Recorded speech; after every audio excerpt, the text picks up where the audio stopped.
بودكاست حكايتها. حكايتها تهمني، تهمك، تهمنا كلنا. ازيكم؟ انا سارة عزيز من سيف ايجيبت، والنهارده تيك توك وسيف ايجيبت ومنتدى شباب العالم بيقدموا لكم بودكاست حكايتها. الحلقه دي هنتكلم عن ايه اللي ممكن نعمله في علاقتنا مع ولادنا وبناتنا يضمن لنا امانهم اونلاين. ايه الدور اللي عليا اعمله، ايه اللي انا محتاجه اعمله من اعداد ومن تطوير ومن ان انا بجهزه وبهيئه اللي هيشوفه اونلاين. دي حاجه بنحتاج احنا نعملها كبيرنتس زي ما اتكلمنا معاكم قبل كده. بس خلوني من فضلكم ارحب بصاحبتي وزميلتي في الكفاح واللي بتتكلم طول الوقت معانا عن دورنا كاهالي ازاي يبقى فعال، ربى الجندي. ربى بليز ممكن تعرفينا بنفسك؟ الأول طبعا شكرا يا سارة. thank you for having me. شكرا ان انتي بتعملي المجهود الرهيب ده عشان توصلي صوتنا وتعملي كل التطوير اللي احنا نفسنا نعمله. أعرفكم بنفسي طبعا، أنا ربى الجندي، أنا parenting coach أو استشاري تربوي. بشتغل حاجات مختلفة كتير، يعني شبه سارة شوية. بشتغل استشاري تربوي، وعندي The Care Pack، وهي فكرتها ان هي بتشتغل على تطوير مهارات للأطفال وتقوية الترابط الأسري وتجهيزهم وإعدادهم للعالم زي ما سارة بتتكلم في الحتة دي. وعندي منصة تربوية برضو متخصصة في كل الحاجات اللي بتحصل من أول سن النيوبورن لحد المراهقين، اسمها ترايب. أنا هنا النهاردة بصفتي استشاري تربوي، وهحاول اساعدكم على قد ما اقدر واقول حاجات بواجهها مع ناس كتير قوي في النقطه دي بالذات. وده اللي انا عايزه ابتدي منه يا ربى، انه لما ودينا عيالنا الحضانه جهزناهم للحضانه، لما ولادنا دخلوا المدرسه قعدنا شرحنا لهم ايه اللي هيحصل في المدرسه، ايه اول يوم مدرسه. فكره تجهيزه فكره مهمه قوي قوي، وكاننا كبيرنتس بنفكر نفسنا كل يوم انه هما حبايبي مش بينزلوا جاهزين للحياه اذا كان احنا مش بنبقى جاهزين للحياه والحاجات اللي فيها. قولي لي حته عن حته ان انا بجهز ابني بالذات اللي ليها علاقه بالاونلاين بقى ووجوده على التليفون وكده. صح، خليني ابني على اللي انتي بتقوليه وادي كمان مثال حاضر في دماغ الناس قوي. اي حد بيعلم ابنه ازاي ينزل يركب عجله حتى، يعني مش هنتكلم على مراحل كبيره زي المدرسه والتجهيز لده. اما بنيجي نركب عجله بيبقى انا محتاجه ابقى ورا ابني، محتاجه الاول اتاكد ان هو عنده بدلات، ببقى ملبساه ممكن خوذه، ببقى واقفه وراه اقول له انا وراك مش هسيبك. انت عارف انت بتبدل ازاي، انت عارف ان بتعمل الدركسيون ازاي، عارف لو احتجت تفرمل وانا موجوده.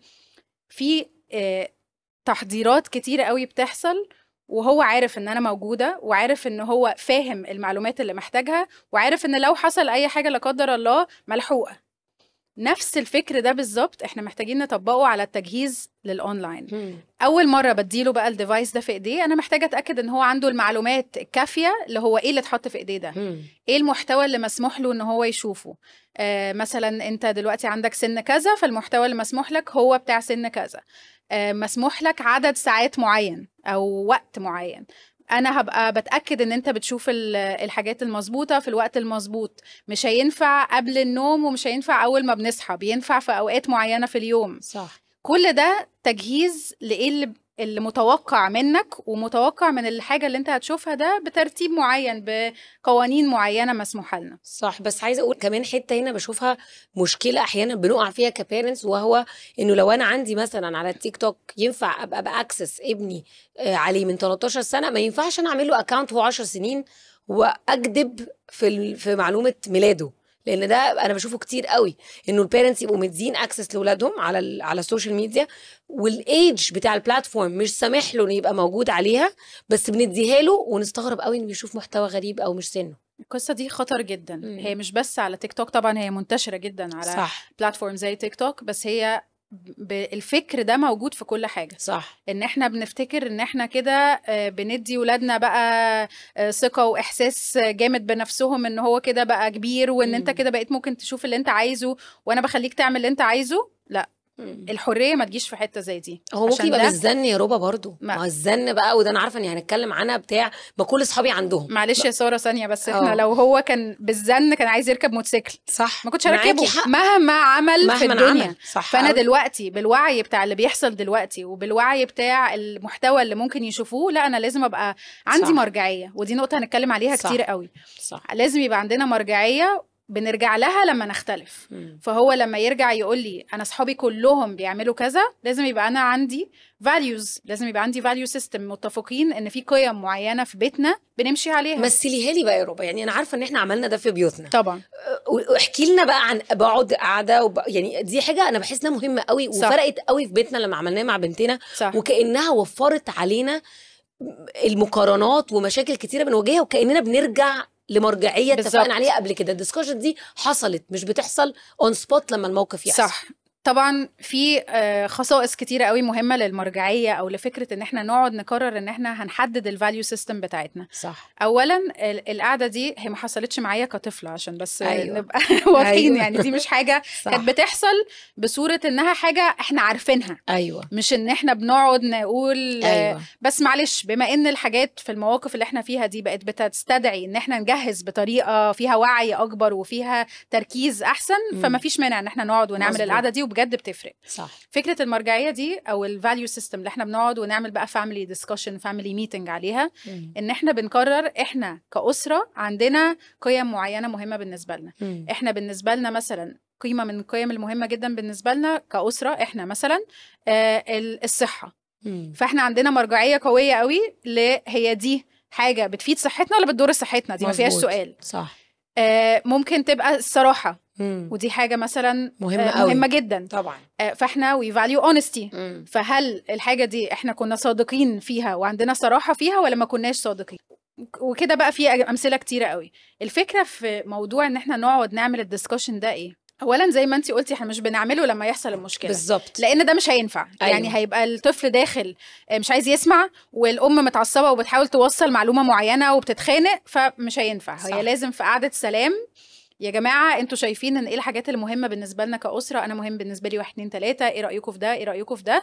يبقى هي دي الحاجات اللي احنا دايما بنرجع لها، نتاكد ان احنا ماشيين عليها مع بعض، ودي قوانين بيتنا بتطلع بالزبط. من دي. وكانها اون بوردنج بيحصل لاي شركه، اي حد بيروح يشتغل في حته ده يا جماعه سيستم المكان، ده سيستم المكان. والمهم وانا متهيالي كمان ومتهيالي توافقيني يا ربا انه ولادنا بسبب وجود حاجه اسمها النيرفس سيستم في البني ادمين كلهم، بيفرق مع البني ادم وجود سيستم. احنا صح. ممكن نظن انه ولادنا بتحطهم سيستم انا بخنقهم او بضايقهم او بنكد عليهم، بالعكس دي مش حقيقي، بس وجود سيستم متوقع مني اتصرف ازاي لما يحصل ايه، ده بيطمن الولاد بشكل او باخر.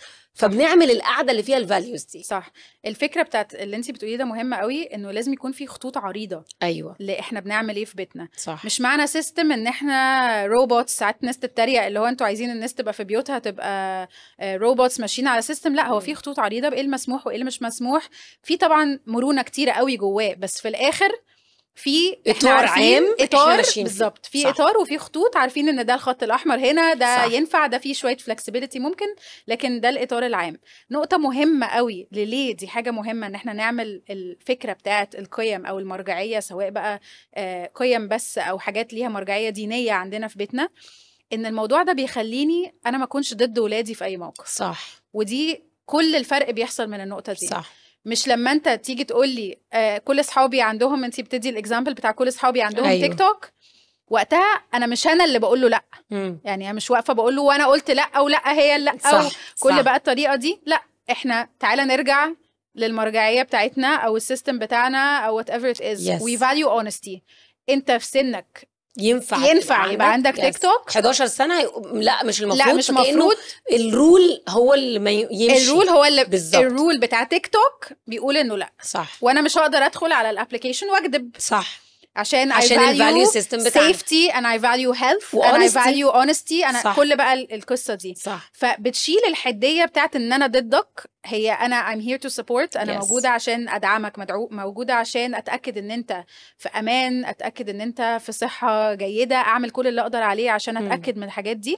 لكن انا مش جاي اتخانق معاك ومش جاي ارخم عليك ولا اقلل من منظرك ولا كل بقى الكلام ده. وبيفرق معاهم كمان. بحس يا ربا انه it's not about ان انا طيب انا بقى منكد عليك ومفيش مش يعني هي فكره الكونسيكونسز والنتائج اللي هي ليها علاقه بحته تربويه مهمه قوي. انا عارفه انه ما يحسش ماما غضبت فقفشت عليا فلغيت لي ده. صح. ومره ماما تمام ومودها حلو فمشيت لي ده. صح. دي بتفرق قوي. الاثنين خطر. صح. يعني فكره ان انا اكافئه بالحاجه اللي غلط او الحاجه أيوة. اللي مش مناسبه لسنه، او لما اتعصب اسحبها منه. yes. في الحالتين انا بحط وزن وبحط قيمه عاليه جدا على الحاجه دي، وبتكسر في الفاليو سيستم بتاعي. اكني بقول له انه انت عصبتني يبقى هسحب منك اهم حاجه عندك، التيك توك. ايه ده؟ طب ما هو ليه اصلا ليه بحط التقل ده عند الاونلاين اكسبوجر؟ ليه بحط التقل التليفون او الجيم او اللعبه؟ فهو في الاخر هي دي حاجه بتستخدم بنفس القوانين بالعدد الساعات اللي مسموح بالزبط. على حسب بقى هو في انهي مرحله عمريه. صح.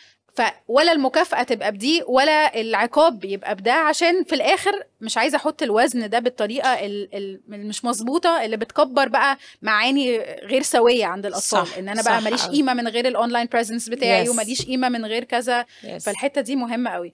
ومرجعيتنا دي بقى نقطة كمان عايزة بيلد عليها في حاجة كمان، هي دي الأساس بتاع التواصل ما بين الأهل وولادهم.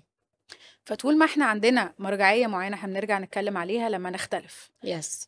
طريقة فيها مرونة في الاختلاف. يعني انا مش بختلف وانا زي ما بنقول my way or the highway. لا انت بقى طول ما انت تحت سقف بيتي انت هتمشي. هو كده. لا هو مش كده. صح. هو لو انا هعمل الطريقة دي يبقى اتأكد 100% ان هو اول ما هيقفل باب اوضته عليه او اول ما هينزل من باب البيت هيعمل اللي هو عايزه. بالظبط. وقتلت الحوار اللي احنا عمالين نتكلم عنه في الابيسودز هنا، انه علاقتي بيه وحواري معاه هو اللي بيضمن لي، وده الشعار بتاعنا في الابيسودز دي، يجري عليا بدل ما يجري مني. صح. وده كور. لانه انا يعني في حاجه بقولها في الحته دي كتير قوي والناس بتتريق عليها وانا بحبها جدا. لا قولي براحتك. انه بقول انا يعني ببقى عايزه ازغرط لما ام تقول لي او اب يقول لي عمل حاجه غلط وراح لي وجالي. طبعا ازاي نتريق؟ هي دي علامه. يعني كل اللي احنا كل قصص التربيه في عالم، واللحظه دي طبعا كور، هي دي اللحظه اللي بجد فيها تربية. هي دي celebration of a moment، بنحتفل فيها بلحظة هو أدرك إن أنا في صفه مش ضده. بالظبط. عشان كده لازم نحتفل إنه جري عليا، ما جريش مني، حكى لأصحابه أو حكى أو ما حكاش أصلا. صح. وما قالش. لحظة احتفال. صح. ولحظة من اللحظات النادرة. انت عارفة في رحلة التربية بتاعتنا احنا غالبا ما بنعرفش نتيجة اللي احنا عملناه. وتقعد الناس كلها تقول وانا فاشلة ولا ناجحة وانا عملت اللي عليا ولا لا. ده دي لحظة بيبين صح. ان كل اللي انا عملته ما راحش هدر. كل اللي انا عملته اهو باين قدامي، انا في صفه وعارف ان انا الدعم بتاعه وعمل مصيبة مهما كانت كبيرة ولا صغيرة. صح. لكن جالي. عايزه اعلي ليفل كده. عايزه اطلع مستوى تاني واتحدانا كلنا كاهالي انه الفاليو سيستم اللي ربع عماله بتتكلم معانا عليه النهارده هو اول حد يتطبق عليه هو انا. واكتر حاجه مش ناجحه ممكن تحصل في بيتنا ان انا ادي قواعد وقوانين انا مش ملتزمه بيها. وعايزه احكي لكم قصه حصلت معايا النهارده الصبح وانا طبعا بتعمل لك مشاكل في الحته طول الوقت. فالنهارده احنا اتحركنا من البيت بدري عشان اودي بنتي الصغيره عند مامتي وبعدين اوديها هي الحضانه. فبيتي وبيت اهلي قريب قوي من بعضه، فما لبستش الحزام، بس هي لازم تلبس الحزام. فاحنا فعلا دقيقتين 3 من بيتي لبيت اهلي، فبقول لها جريس يلا البسي الحزام بليز. فهي بصت لي بصه كده ربع اللي هي عارفه مواجهه كده.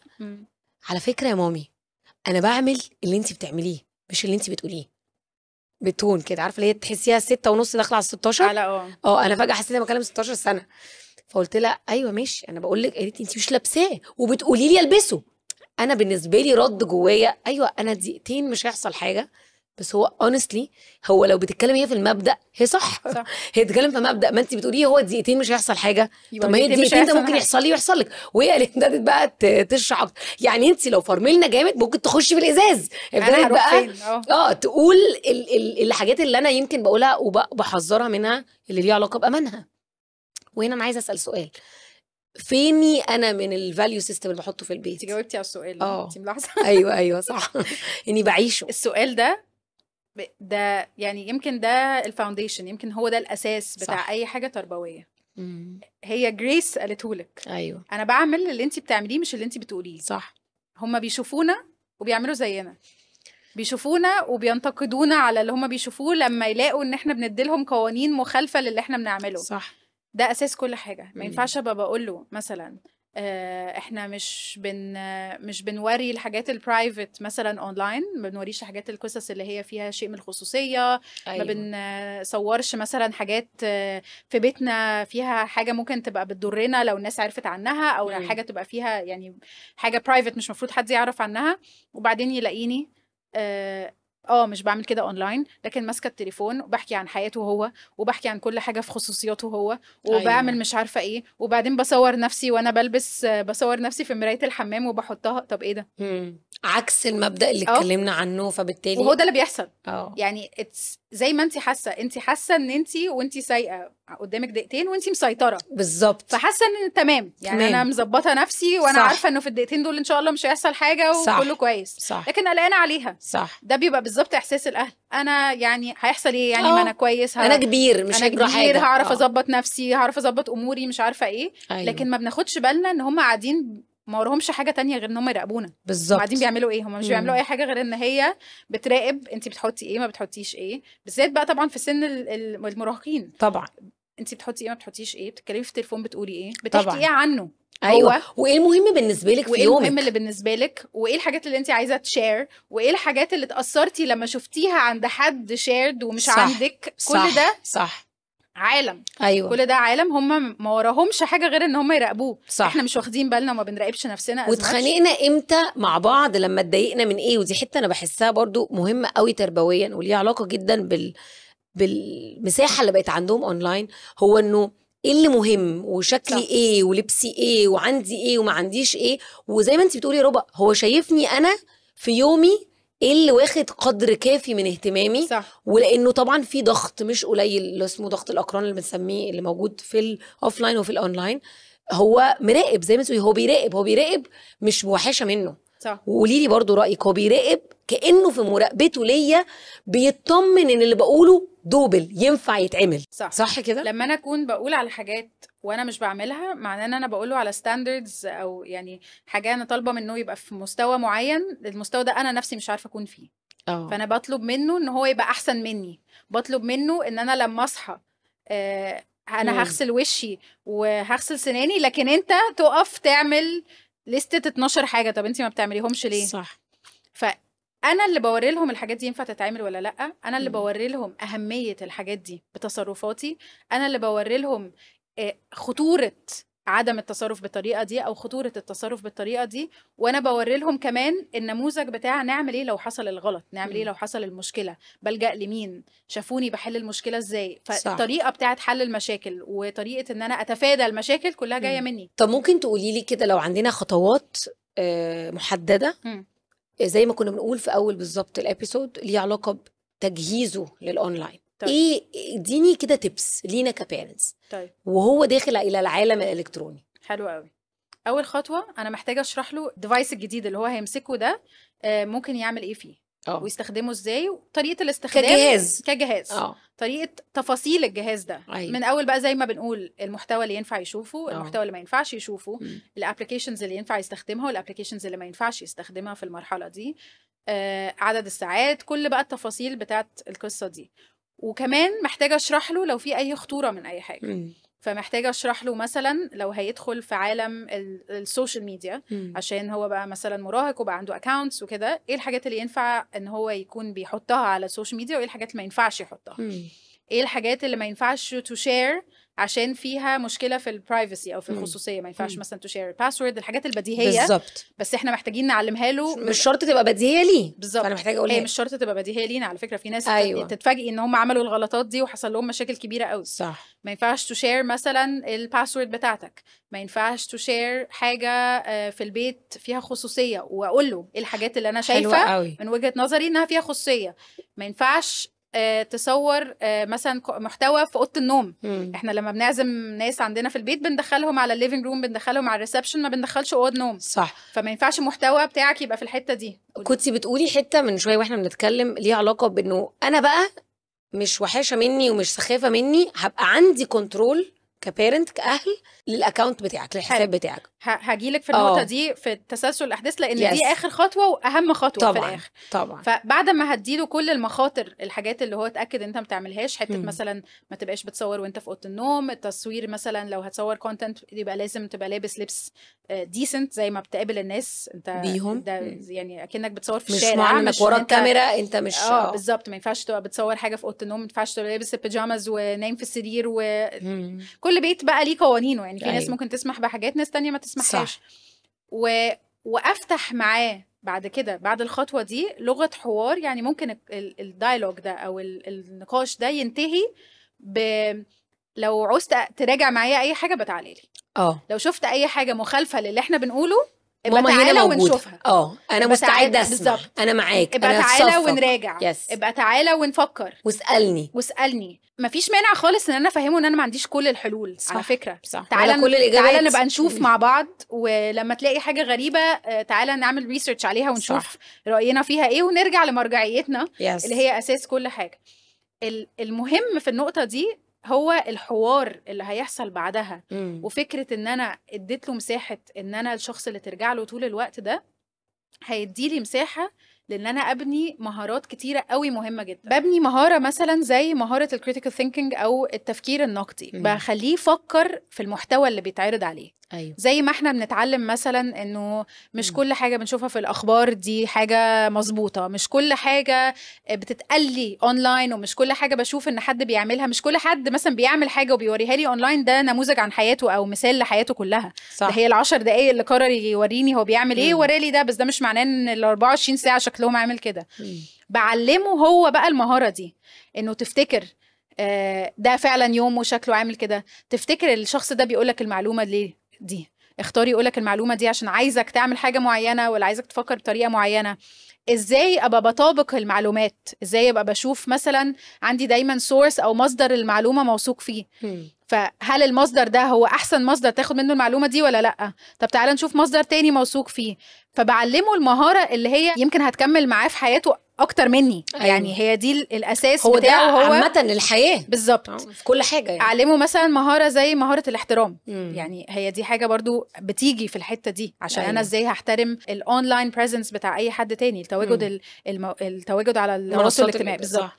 فازاي احترم وجود الشخص ده، مش معنى ان انا قاعده في بيتي وقافله على نفسي اوضتي وان انا اكتب اللي انا عايزه اكتبه صح. لا، لازم احترم الاشخاص التانيين. هنتكلم عن ده في الحلقات الجايه لانه مهم جدا جدا. اعلمه مثلا التعاطف او الامباثي مع الناس. أيوة. فتفتكر لما الشخص ده كتب الجمله دي حسس الناس التانية بايه، تفتكر الشخص اللي كتب عليه الجمله دي حاسس بايه. فعلمه يحط نفسه في مكان الشخص اللي قدامه. فدي مهارات كلها هتتبني لما يبقى عندي المساحه دي معاه، ومهارات هتكمل معاه بقى زي ما بقولك، هي هتكمل معاه اطول مني. ما هو يعني دي فاليو سيستم بتحط، اللي هو فكره وجود قيم ومبادئ احنا بنرسخها مع بعض، دي اللي مكمله معاه. ده مش بس المواقف اللي علاقه بالاونلاين والاوفلاين. واخر بقى خطوه زي ما انت كنتي بتقولي، بعد بقى ما حطيت فيه ورسخت فيه كل القيم اللي احنا عايزين نرسخها ونتكلم عليها، ودايما يبقى فيه ما بيننا حوار. على فكره كل واحده في القيم دي ممكن تتعمل في صوره سؤال. ايوه، يعني تفتكر الشخص ده حس بايه واسيبه ويرد أيوة زي ما يرد، بس فكره ان انا احط له السؤال ده مهمه جدا صح. وبعد كده بقى في كل ليفل زي ما كنا بنقول في المثل بتاع العجلة ولا أيوة. كده انت عندك بدلات، واول ما اكون متأكدة ان انت تمام هشيل البدلات بس انا لسه واقفة. مظبوط. لما اتأكد هرجع اقعد على الكنبة هنا ورا على البنش وعناية عليك. مظبوط. كل لما اتأكد اكتر هقدر اسيب لك مساحة اكتر. فنفس الفكر بالظبط هطبقه على التواجد على اي حاجة اونلاين. انا موجوده انا هبقى ببص على الحاجات اللي انت بالظبط. دي مهمه بالنسبه لي يا ربا، تتقال ازاي يعني تتقال. التون بتاعي وانا بقولها اولا هي تتقال، هي لازم تتقال، مش ما بتتقالش عشان في ناس تبقى حاسه ان انا هعمله من وراهم. لا خالص، هو ده حق من حقوقي، وزي ما بعمله في اي حاجه فيها احتمال لانها تكون فيها خطوره انا صح. بعمله صح. يعني انا بدي طفل مقص ولا سكينه ولا كده في الاول، انا ببقى واقفه ومفيش مهما قال لي ومهما عمل لي ما فيهاش طبعا. فهي نفس الفكره. طبعا ما بتكلمش عن واحد عنده 20 سنة وانا واقفه وراه وبراجع وراه، لا مشكله ثانيه مش بتكلم على دي ومش هنتكلم عنها ومش هنتكلم عليها بس ففكره ان انا دور من ادواري ان انا هبقى براجع، عايزاك انت تبقى بتوري لي لو شفت حاجه مثلا مخالفه للي احنا بنتكلم فيه ابقى وريلي. لو شفت حاجه خليتك تفكر بطريقه معينه او حسيت ان هي يمكن فيها شيء من العنف، حاجه شفتها ضايقتك، حاجه مختلفه، حاجه صدمتك، اتعرضت لحاجه ما كنتش المفروض تتعرض لها، انا الشخص اللي ترجع تتكلم معايا فيه ونشوف. فنقطة المراقبة أو إن أنا بتابعك وبتأكد إن أنت بتشوف الحاجات المظبوطة، إن أنت ماشي على عدد الساعات المظبوط بتتفرج ساعتين في اليوم بس. أيوة. على حسب بقى السن، بتتفرج ساعتين، بتعمل جيمنج وقت قد ايه اللعب المسموحه وايه اللعب اللي مش مسموحه. انا دوري ان انا اتاكد ان ده بيحصل وانا واثقه فيك. هو التون كده صح. وان انا كبيرنت فاهم انه مثلا انا عندي اصلا البنفيت دي واحده من البنفيتس موجوده اونلاين، فانا لو انا على منصه زي التيك توك انا ده من حقي كبيرنت معموله لي كفيتشر كخاصيه، انا اقدر اعمل البيرنج ده، ابقى عندي حسابه وحسابي مربوطين ببعض، شايف هو بيشوف ايه، بقفل مسجز تجيله ويبعتها، بخليه الاكونت بتاعه برايفت مش بابليك، قادر اتحكم في السيرش بتاعه. ده انا محتاجه افهمه كاهل عشان ابقى قادر اقول له على فكره. وده انا مش بعمله برضو من بطريقه مش مظبوط، انا بعمله لان ده من الحاجات اللي ليا وحق ليا كبيرنت لما اجي ادخلك وانت عندك 13 سنه بلس على الاونلاين. مهم جدا.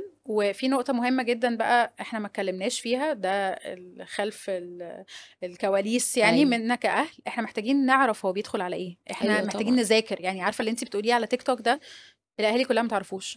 يعني ما يعرفوش، ما درسوش، ما بصوش ايه الخصائص اللي عندي، صح. ايه الحاجات اللي ممكن اعملها، ايه الحاجات اللي محتاجه اتاكد بيها. هما بيدوله ان شاء الله خير وخلاص، وهو قدامي وهيجرى ايه، ما انا هعرف لو شاف حاجه. ده اللي بيتقال، ما حدش هيعرف، ما حدش هيعرف خالص. حاجتين يخلونا نعرف اني عارف ان ليا فيتشرز وخصائص كبيرنت أأمن الرحله بتاعت سواقه العجله، زي ما كانت ربا بتقول لنا امتى بقف وراه وحاطط بدال، امتى اشيل بدال وافضل واقف وراه شويه، امتى ابعد اقعد واتفرج عليه من بعيد. هي بالظبط نفس رحلته اونلاين، وازاي ابقى باهله لده وانا مطمن وعناية عليه. بس كمان مهم زي ما ده مهم علاقتي بيه والرابط اللي بربطه ما بيني وما بينه، والبوند اللي المفروض يبقى موجود في انه يعرف انه ممكن يجري عليا ما يجريش مني. رساله اخيره ربا منك للبيرنتس في العالم الجديد اللي يمكن جيلنا ما عاشهوش، اللي ليه علاقه بالاونلاين وكل التغيرات اللي بتحصل بشكل يومي، تقولي لنا ايه؟ انت يمكن قلتيها شويه بس عايزه اكد عليها تاني. مفيش حاجه اهم من علاقه الطفل باهله. صح. بقوه الترابط ده. مفيش حاجه اهم من احساسه ان انا في ظهره. مفيش حاجه اهم من احساسه ان انا معاه في صفه مش ضده. صح. مفيش حاجه اصلا بتتعمل غير بالطريقه دي. اي حاجه تانية هتتعمل بطريقه فيها شيء من ان احنا ضد بعض، وان انا يا هتعمل كذا يا هسحب منك او هاخد منك او هعمل كده، ده طبعا اسهل. أيوة. وبسرعه بيحصل. لكن على المدى القصير جدا. بس بعد شويه يا اما هيبقى مش بيفرق له الحاجه دي، يا اما ما بيخافش من الحاجه دي، او هتتسحب وهيروح يعملها من ورايا، او اول ما هينزل من البيت هيعمل اللي هو عايزه، وده اخطر وضرره اكبر بكتير قوي. او ان انا بقاش مهم اصلا بالنسبه له، وانا بقى انا من ضمن الليسته بتاعت مش فارق له، لان مفيش علاقه ما بيننا تضمن انه بيرجع لي وبيتكلم معايا وبيحكي لي، حتى زي ما انت بتقولي لو عمل مشكله كبيره. ربا ثانك يو سو ماتش. دايما مهم نتعلم من بعض ومن ناس مختلفه، ومتهيألي الوعي بقى متاح لأي حد، للصغير وللكبير، وده اللي فعلا يساعدنا في رحلة مع ولادنا محتاجين نمشيها. مش هينفع اقفل عليه واحبسه واخد منه التليفون عشان لو حاسين بس ان احنا ده بنحاول نقوله، مش ده اللي احنا بنقوله، لانه مش هيبقى منطقي. ميرسي قوي قوي يا ربا، وثانك يو على كل اللي بتعمليه. ثانك يو. ودي كانت حلقتنا مع ربا الجندي النهارده. ومحتاجين نفتكر ان دايما علاقتنا بولادنا وبناتنا هي الاهم، وده الضمان اللي يطمنا عليهم، لان هم بيرجعوا لنا وبيجروا علينا مش بيجروا مننا زي ما بنقول لكم. ما تنسوش تعملوا فولو للاكاونتس بتاعتنا، الاكاونت التيك توك والبلاتفورمز والسوشيال ميديا التانيين، وكمان اعملوا سبسكرايب للبلاتفورمز اللي هينزل عليها الحلقه بالكامل. استنونا في الحلقات اللي جايه.